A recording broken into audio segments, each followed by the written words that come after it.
Rabbi Friedman, Shana Tova. Thank God it's Tuesday. Very, very happy to spend this time with you.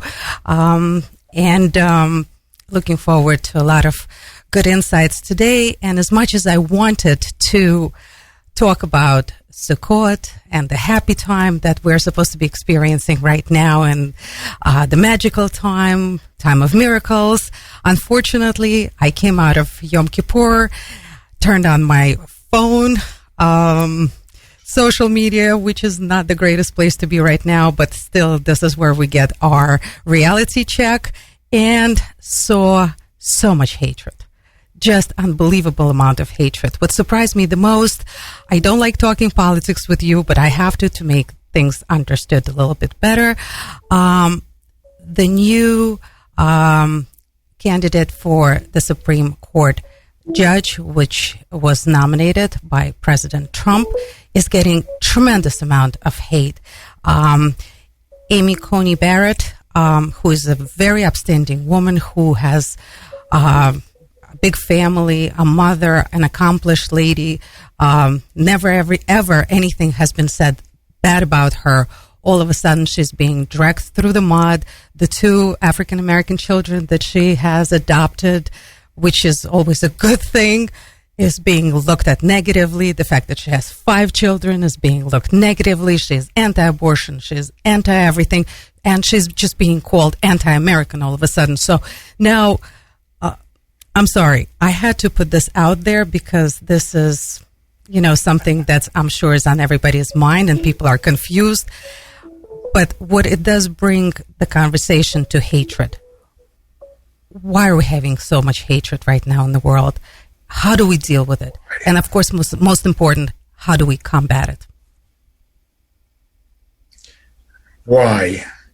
It's really quite obvious. Because they're losing.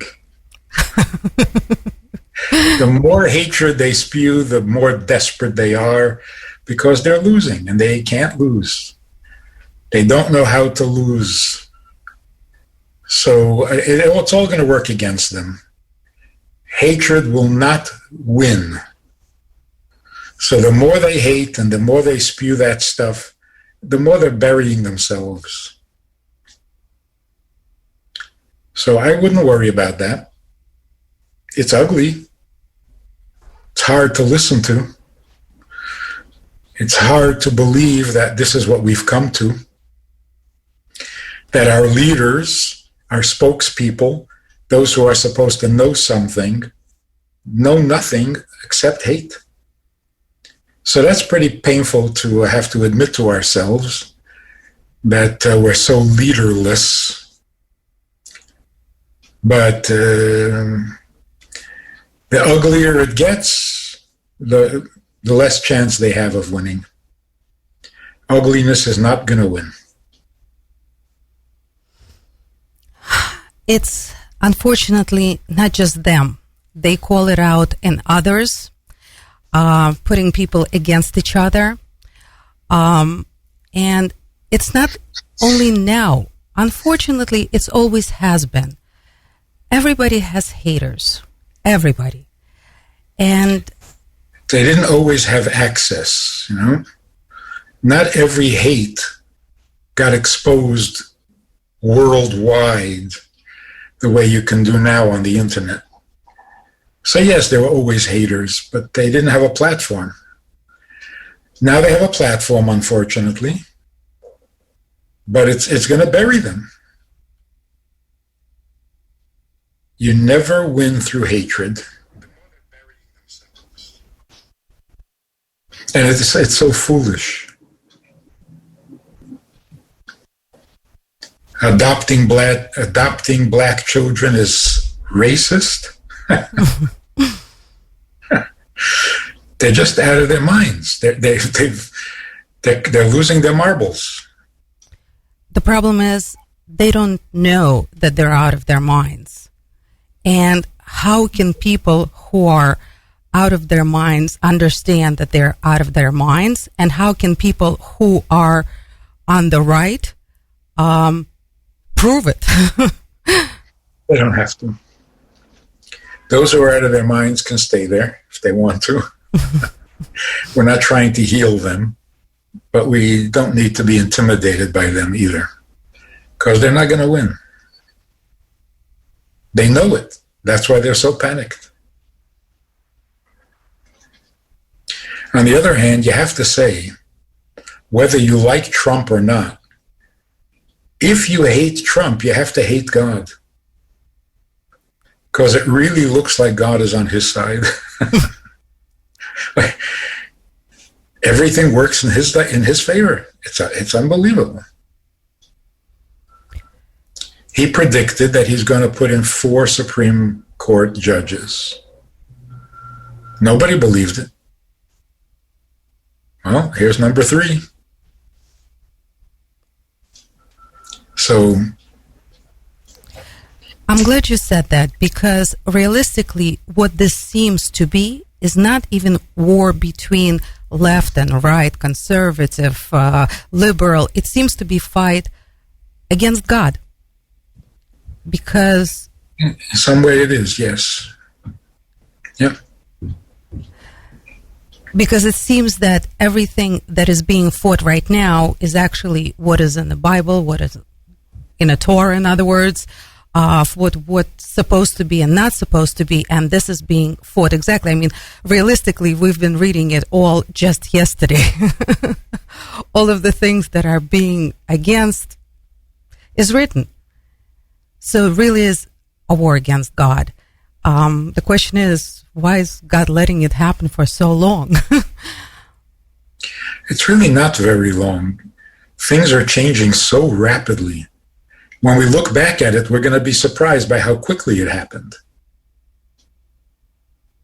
All of these things are just so sudden, unexpected. And it boils and it steams and it whistles like a tea kettle. And you think the world is coming to an end, and then all of a sudden it's over. They lose their steam and it's finished. It's really quite encouraging, but from what I can see. How, please?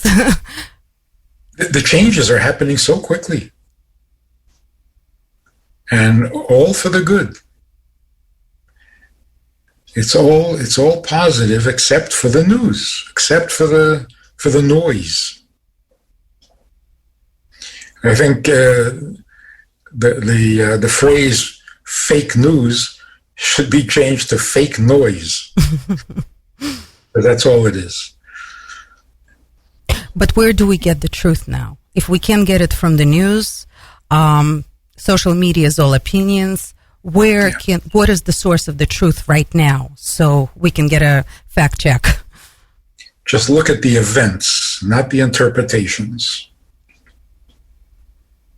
The event is that he can now put in another Supreme Court judge who is moral, who believes in God, who believes in morality. Come on, that's wonderful. Yeah, there's going to be a lot of noise and everybody's going to scream. Yeah, too bad. What's happening is good, and they all want to make it sour, but it's not sour. It's good. It's confusing when you see people get hurt, and when the mob is hurting the people, hurting their reputations, hurting people physically. It's very... And themselves. They're destroying themselves. They're hurting others, but they're destroying themselves. So they're going to be gone. In a month or two, it's all going to be gone. They've got nothing more to say. All the ugliness they're capable of, they've already exposed. What are they going to do next? They're finished. And that's always the case with the haters and with the spewers of ugliness. They run out of ugliness and it's finished. But there's nothing. But they're poisoning the young minds. And those are innocent people who wish well, who are very good people, and who are just being confused. How do we deal with that right now? I don't think we have to. It'll play itself out. We don't have to worry about it. We don't have to fight it. And the young people, they'll bounce back. They'll switch in a second. Because there's no conviction behind it. It's not like communism that captured the attention and the idealism of the young people. There's no idealism here. It's just noise. So right now, the young people are caught up in the noise. As soon as the noise is over, it's gone. There's nothing left. There's nothing to hold on to once the ugliness is finished. So I wouldn't worry about it. But everyone is. Everyone is, yeah. That's all people are talking about right now. I think it is at least humbling. The world has been severely, thoroughly humbled by these last 7 months.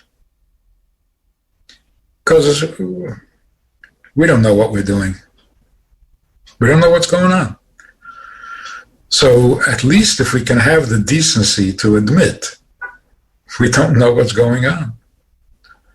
Something is cooking, something's happening, something's changing, and we don't know what to think of it. So at least a little humility wouldn't hurt. And I think the world is humbled. Most people are humbled. And those who are not are ugly. Can you explain humbled? It was only 7 months ago where everyone thought they had it figured out. On both sides of the aisle, all over the world, we thought we had it figured out. We knew what we wanted. We knew how to get the results that we were looking for. We just needed this project, that project, and everything was going to be great. And now all of a sudden, we don't know anything. We don't know whether we're going to make a living, we're going to have a job. We don't know if the schools are going to teach our children. We don't know if we're ever going to be able to take that mask off already and breathe like a normal human being. We don't know anything. And all our plans and all of our big designs and all of our genius, it's all gone. Useless. People are humbled. And it's a healthy humility. It also opens us up to new possibilities. There's going to have to be new possibilities because the old system failed. It crashed. It's not just a temporary dip in our fortune, in our mazel. No, this is finished. The old way of doing business is gone. And I mean the business of life. It's gone. We have to reinvent everything. And what we're going to discover is that the ancient truths have always been true. They're still true. They're going to be true. And all we need to do is follow it. It's been there all along. We've neglected it. We thought we were smarter, that we can come up with a better plan, with a better idea.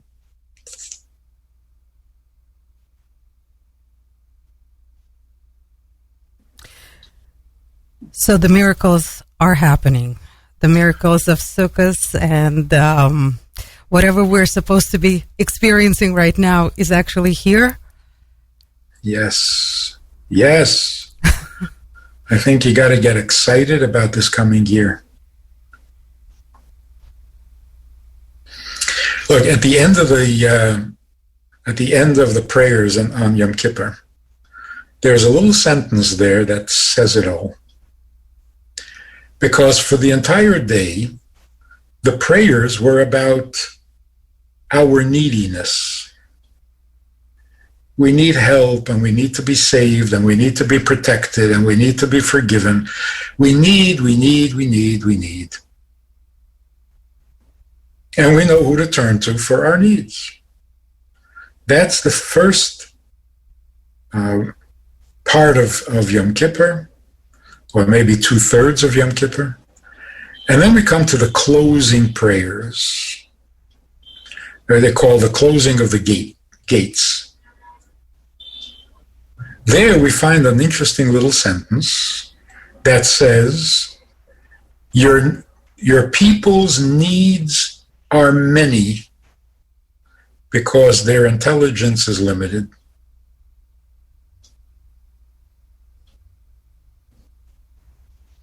Because their wisdom is limited.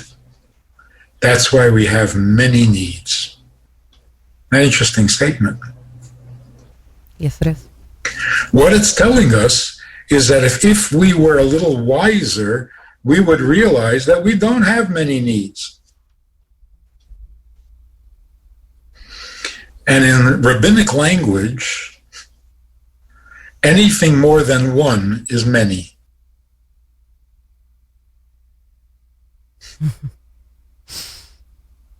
Which means you're entitled to one need. That's all. 2 needs, you're out of your mind.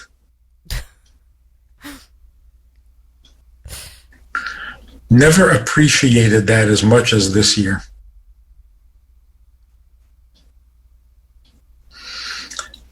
So here's the future, and it's good news. We, all human beings, have one need. And if you think you have more than one, you're out of your mind. You're losing your brains. We've talked about this, and I got to keep repeating it. We have one need. That's all. Can I be a good student and say what it is? Yeah. To serve him. Well, yeah. That's the privilege and the good news about life. The need is to know how. That's all. Just tell me what you need. I'm ready to do it. All I need to know is what is needed from me. That's it. Everything else is not my need. So if I think or if I claim that I need money or I need food or I need to sleep, I'm losing my mind. I'm headed for a depression. You cannot have more than one need. It's unnatural. And yet, for all of human history, we've been motivated by need. You get up in the morning because you need. You go to work because you need. You go to school because you need. It's endless. I think the Industrial Revolution and the Internet, which took television and radio a giant step forward, only increased our needs. More needs, more needs. Advertisements, enticements, you need this and you need that, and you have to have and you have to buy and you have to get. It's just way, way out of proportion. So here's what we say at the end of Yom Kippur. Now that we've told you all of our needs, now we're ready to grow up. You know what? We don't have so many needs. We really don't. Took us a few thousand years to figure it out, but we got there. We got there. Beginning next week, people are going to start recognizing and admitting to themselves, what do I need? What do I need? I thought I needed to travel. I thought I needed to shop. I thought I needed to go to a baseball game. I thought I needed to have entertainment. I thought I needed to date and run around and go to nightclubs, and haven't done that, and I feel better. I feel better. So I never needed any of that. So now I stop and think, what do I need, really? What do I need? So you can trim your life down, simplify it, get back to basics. What do I need? I need some food, I need some drink, and I need a comfortable house to live in where I'm safe. Well, maybe not even those. Maybe I don't need that either. Because I didn't ask to be born. Do we need to be good to each other? We should be good to each other. But we don't need that.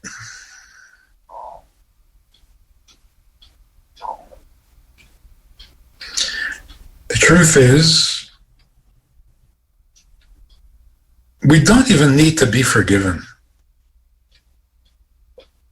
Why? Because I feel guilty and I don't like the feeling. I don't need to be forgiven. What I need is the ability to do what I was created for. That's all.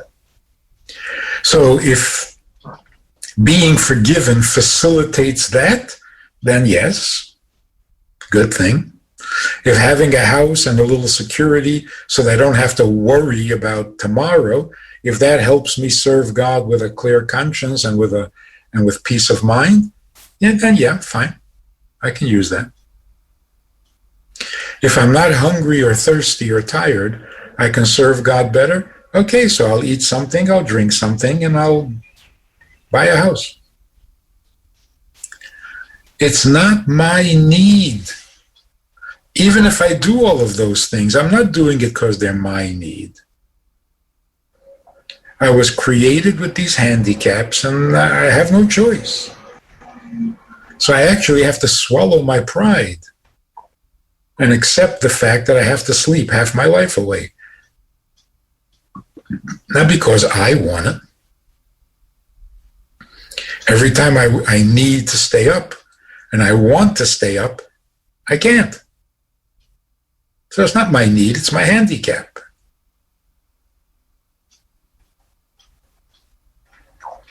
Whose need is it? There's got to be a creator who decided that this is the way it's going to be. That human beings will depend on food and drink and security just to keep us humble. We're getting questions in our watch party asking, what were we created for? So let's recap that, please. Do you see how wonderful that is? I just mentioned it. And people say, okay, fine. So what was I created for? You see how ready people are? I think a couple of months ago, people said, how do you know what we're created for? How do you know we were created for anything? Where do you get that faith? All of a sudden, it's not faith. It's the new reality. This is such good news. So the question is, how do we know what we were created for? Well, start from the beginning. If we were created for something, then somebody intelligent created us. Step number 2. This intelligent being who created us with a purpose is very kind. So now we know that he's intelligent and he's kind, generous, to include us with free choice to be his partner in whatever this thing is. So why did he create trees? Why did he create animals? They don't care. The tree doesn't worry about what its purpose is. And the animal doesn't worry about what its purpose is. It just goes about being what it was created to be. Only we sit around thinking because we have intelligence and we have free choice. Which means that whatever purpose God had in creating us, whatever need he has that we can fulfill, we fulfill it purposely, intelligently, by free choice. Which means that we are in some way partners with God in that purpose. Because when we find out what it is, we have the freedom to say, I don't want to do it. So what do we know about our purpose? Number one, that it comes from the Creator. Number two, that the Creator is intelligent. Number three, that the Creator is generous. He's good to give us this opportunity to partner with him, not just to be his slave.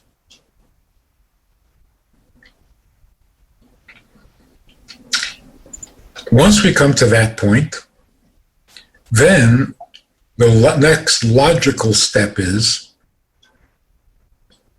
if he wants us to be partners in his purpose, in his need, then he has to communicate it to us. We're not trees. We're not going to fulfill his purpose instinctively, automatically. So we need to know, we need to understand, we need to agree, we need to be inspired or impressed with the significance, the beauty, the godliness, or whatever it is of his purpose.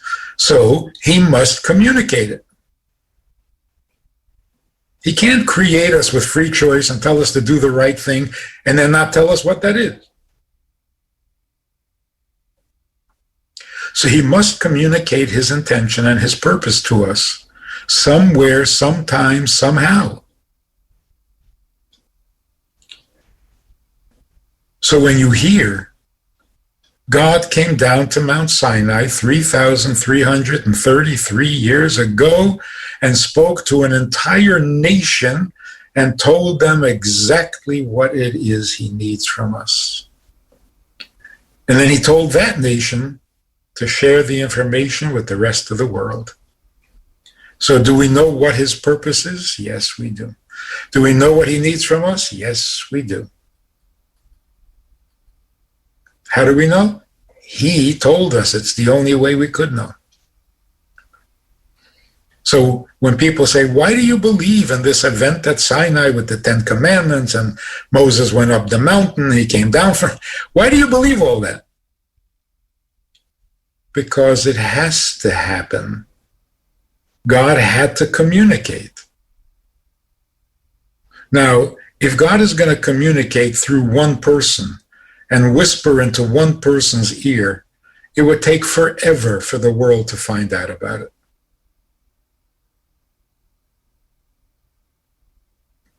That would not be efficient and it would not be successful. You can always doubt this one person. And back in those days, how does one person communicate an idea? It'd be a very slow process.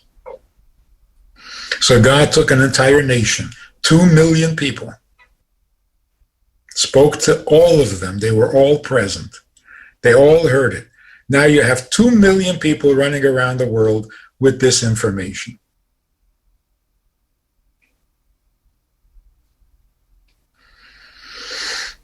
Then God did another big favor to the world. He scattered these 2 million people all over the world. For a very short time, they lived in Israel. They internalized the message. memorized it by heart with every detail and so on. And then God said, okay, now go out there to everywhere, to every corner of the world and share what you know. People were not so keen to hear it. And the Jewish people paid a terrible price for being the messengers. Because although we always say don't shoot the messenger, people always shoot the messenger. Until today. Today, everybody wants to hear it. Everybody wants to hear it. If you look like you're a messenger, people want to hear from you.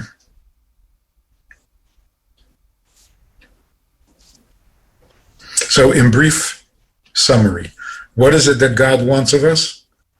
God wants us to bring him into this world voluntarily, thoroughly, permanently. How do we do that?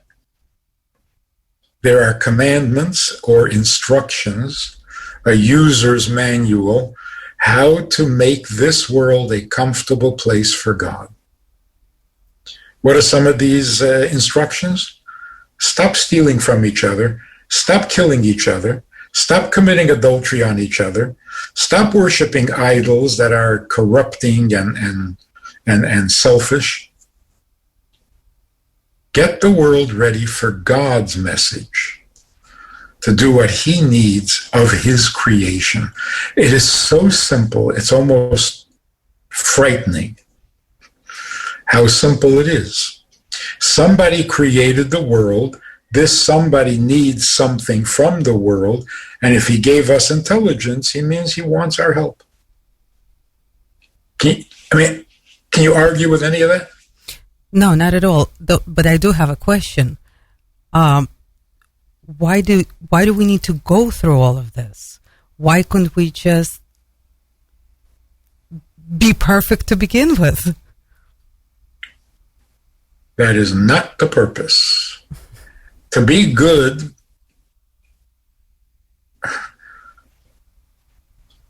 God is already good. He doesn't need good.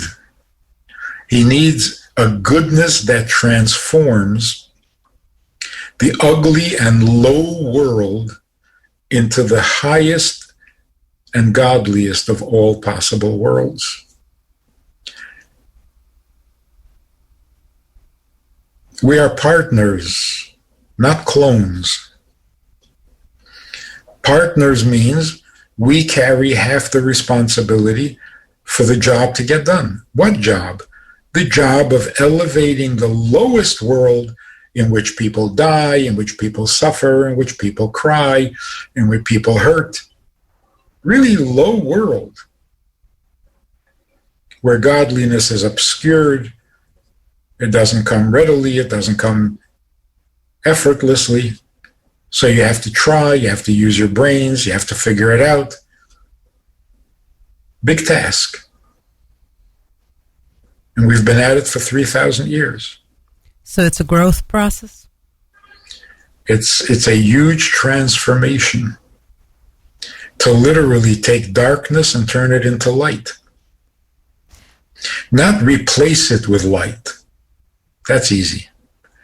Turn the darkness into light. Get the bitterness to become sweet. Not just have an alternative to the bitterness. The bitterness itself must become sweet. Death itself must become a positive energy, because no negativity can remain forever in this world, because it's God's creation and he doesn't want to tolerate it. So all ugliness must be transformed into beauty. All bitterness must become sweet. All darkness must become light. All separation must become unity. Rabbi Friedman, but the way it looks right now, we're not really doing it ourselves. We still need intervention to make it happen? I think the intervention is that God makes us want it to happen. And we want it. We are desperate. Sure. But we got to do it. It's not like he's taking away our free choice. He's just saying, how can you not want this? How can you not choose this? Look what's going on. All alternatives have failed. Politics has failed. Government has failed. Science has failed. Medicine has failed. Religion has failed. What are you hoping for? What are you hoping for? Even money. Even money has failed. And when that happens, it's all over. It's worth it. Even money can't help you? Wow. Wow. Now what? So, yeah, religion has failed because religion has moved away from God and God's purpose and has become human religion that serves humans' purpose. And that just adds more to the confusion, to the neediness, to the burden of life. It doesn't solve anything.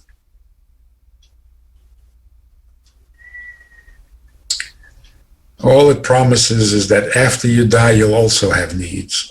Thank you very much. And that you should worry about it now.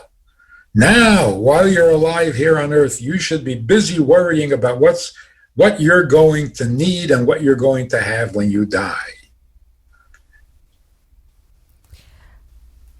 Rabbi Friedman, you said... Which means we'll never get to God. You said something that unfortunately is a problem for a lot of people right now. Lack of sleep. People, I hear it from so many people right now that they lost their ability to have a peaceful night rest. They can either cannot fall asleep or wake up very early. And you said sleep is not important. Maybe it's something we should elaborate on to make them feel a little better. Yeah, no, I didn't say sleep is not important. I said it's not our need. I didn't create the need to sleep. And sometimes I don't want that need, but I have no say in the matter.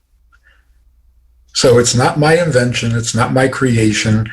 It's not my need. I'm burdened with it. I'm saddled with it.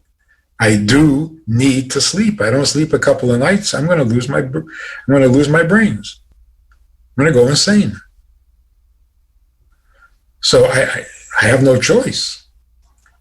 But to call it my need is depressing. I don't like it, and yet I want it. I don't want it, and I don't need it. Something much bigger than me created this need. So I gotta live with it, but it's not my need.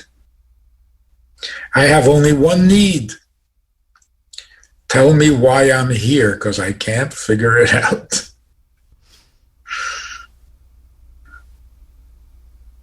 Once I know why I'm here, no further questions. No further needs. I got it, I'm doing it. However, Rabbi Friedman, just in the meantime, while we're still in limbo, also interesting thing I read today in the news is that dentists are saying that people are coming to the dentists with grind teeth, cracked teeth. So I think part of the problem, lack of sleep, people are grinding their teeth at night, stress is all over the place. Do you have advice for people how to deal with it while we're in this period of time? A little wine before you... I'm serious. We have to come to the rabbi for this? A little bit of wine. Like 3 ounces. Anything more is going to start making you more depressed. But 3 ounces before you go to sleep can help relax your mind. But more than that, why are we so anxious? Why? Why can't you sleep? Why are you grinding your teeth? Why are you pulling your hair out? Why are you wringing your hands and breaking your knuckles, cracking your knuckles? Why? Why do you have restless leg syndrome? Why are you popping pills? It's not your fault. You didn't do anything wrong. Why are you suffering? We're all suffering because everything we trusted and everything we thought we knew and every plan that we had is gone.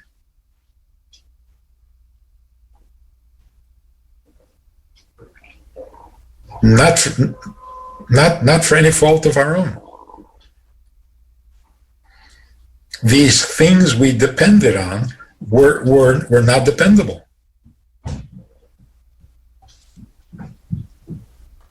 So we're left without our crutches. Isn't that ironic?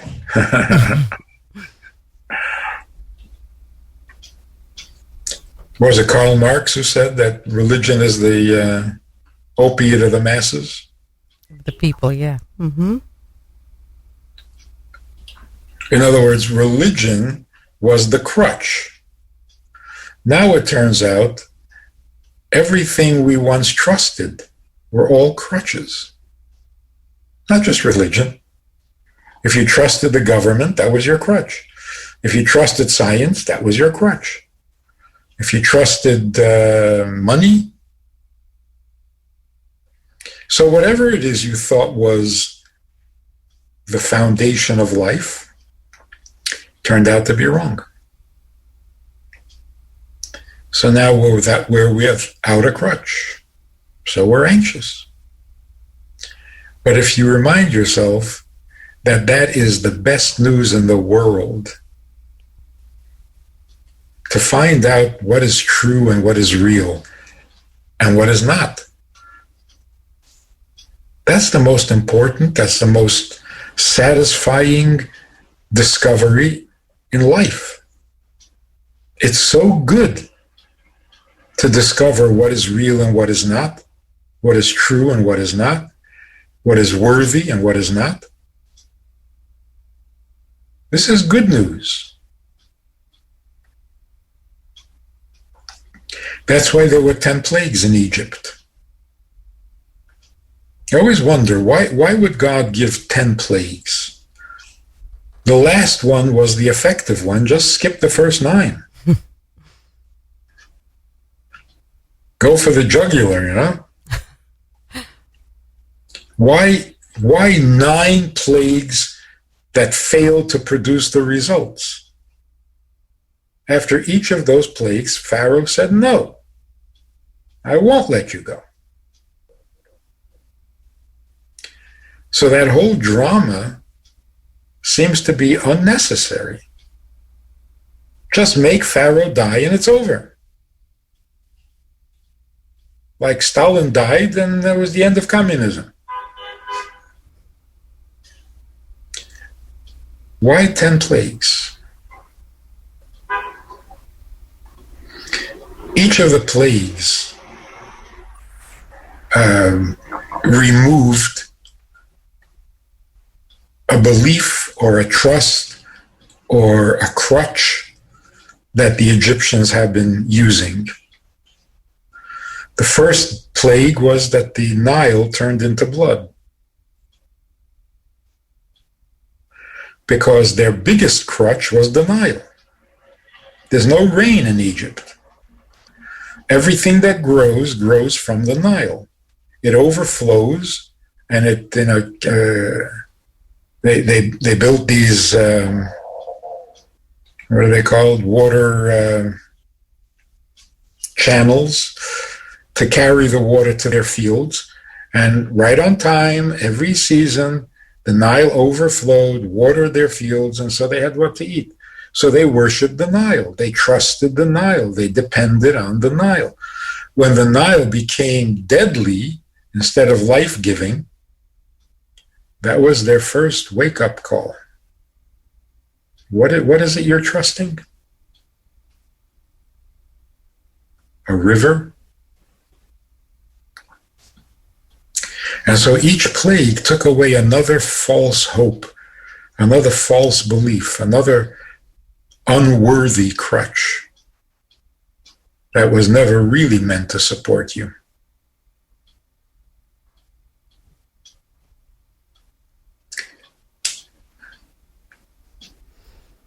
So to quote Vladimir Putin, who said to the rabbi, the Jews are still here. Many other nations disappeared. Many other cultures disappeared. The Jews are still here. He said, I think it's because Jews rely on things that are permanent. Everybody else relies on things that are temporary. If you rely on things that are temporary, you become temporary. If you rely on things permanent, then you are permanent. And what are those permanent things? Family, the Torah, and the rabbis.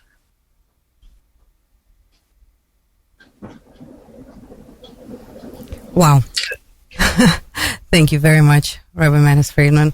A lot of clarity, as always. At this point, I would like to quote Amy Coney Barrett, who is a religious woman, who said, life is hard, good thing it's short. I'm just kidding. No, we want our life to... She didn't say that? She did say that. Actually, I heard... I'm sorry? Hope she was kidding. She was, of course. And so am I. Of course, it's just right now it's hard, but we want it to be long and healthy and sweet, just what we've been praying for throughout this whole holiday. And so let's add this thought. Yes. Life is not brief. Life is permanent. We've got it backwards. It is so morbid, it's so depressing to think that life is temporary, but death is permanent.